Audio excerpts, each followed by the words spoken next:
What is up, members of my collector corps? It is I, Super Mariozilla, or you can call me Vinny, and today we are going to take a look at the S.H.MonsterArts Godzilla 1989 Exclusive Edition.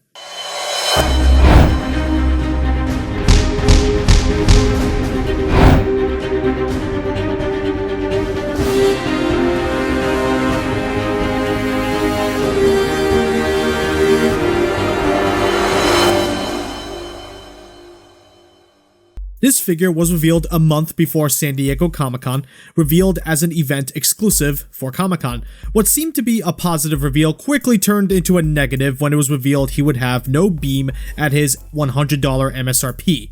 Now that is a low blow. It's just like Atomic Breath GMK Godzilla, painted to look like he's shooting a beam, only to come with no beam.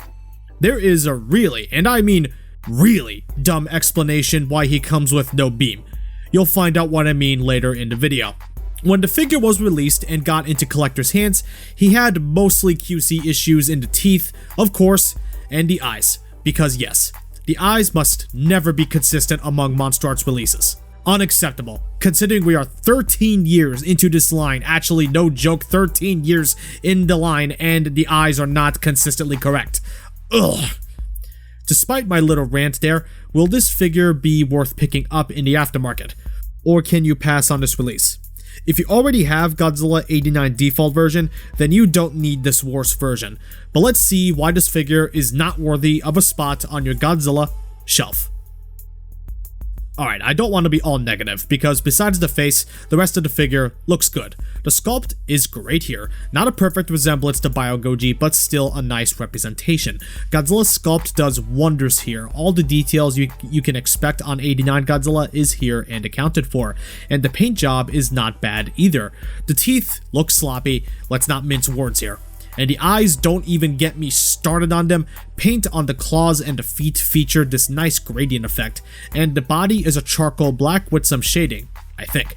There's some blue highlights, but I can't tell if that's because of the camera or if my eyes are playing tricks on me. The dorsal plates look spectacular. I love the frosted white transitioning into a cool blue. It looks stunning, and is clean and consistent. And the dorsal plates are translucent as well, so under lighting they look awesome. I also love the effect they went for to make it look like his back is illuminating from the plates.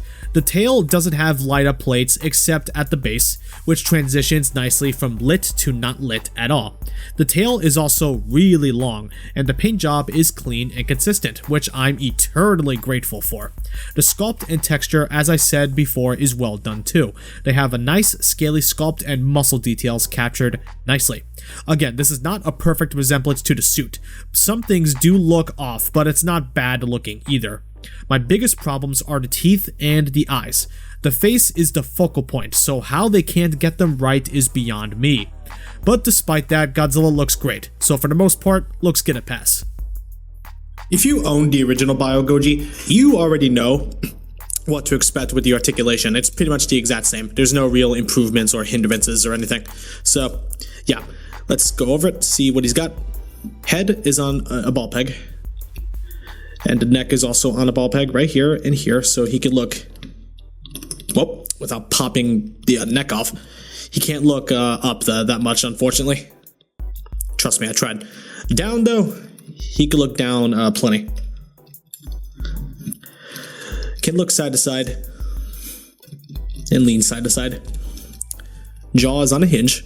Well, it's on a ball joint. So he can hinge all the way this much and can close all the way.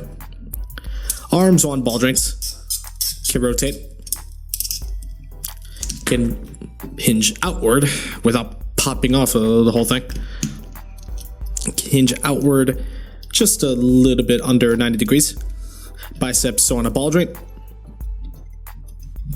Elbows on ball joints, but they can close around just a little bit over 90 degrees. Hands on ball joints. I think the waist is on a double ball peg, so he can crunch forward just about this far forward and backward. Just about this far backward. And of course, he has a little bit of lean. He can't really rotate, but he can lean just a little bit. Don't forget about rotating it left and right, though. It's not happening.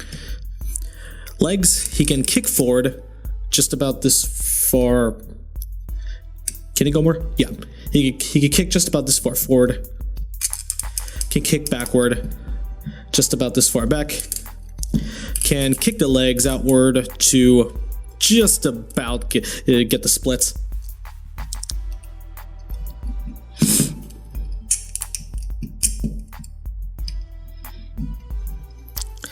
Knees can hinge just about this far back.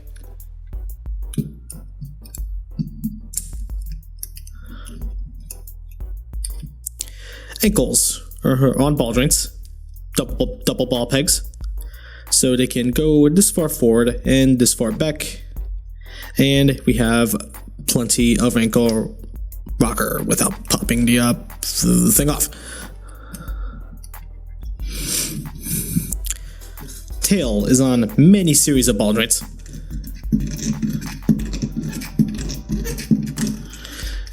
Can curve in all sorts of. If you can tell, this figure loves to fall apart, especially my copy. So it can go in all sorts of can go in all sorts of directions. This midsection can stop popping off.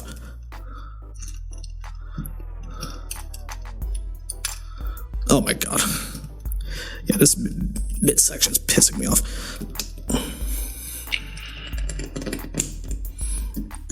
Another midsection popped off. That's nice.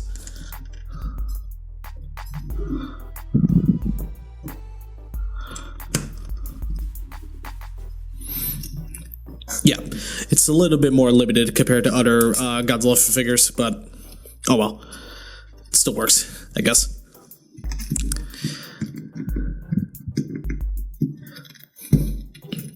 Now, articulation is not bad. On the original figure, it was a little bit more stiff, and when I say stiff, I mean it held together a little bit more. Now, the joints popping off could very well be on my copy, so I probably got a poor one. But yeah, the articulation on the original figure is a lot more stable, but other than that, it's the same amount of articulation. So it's not bad, but nothing spectacular either. Now, I would love to talk about accessories, especially given that he's looking like he's gonna shoot his atomic breath.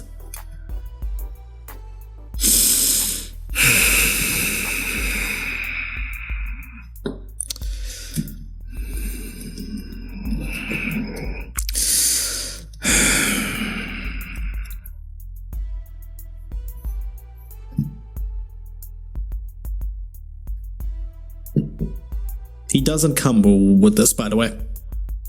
This is a beam I borrowed from Godzilla 94, the first ever S.H.MonsterArts figure. Where is the beam?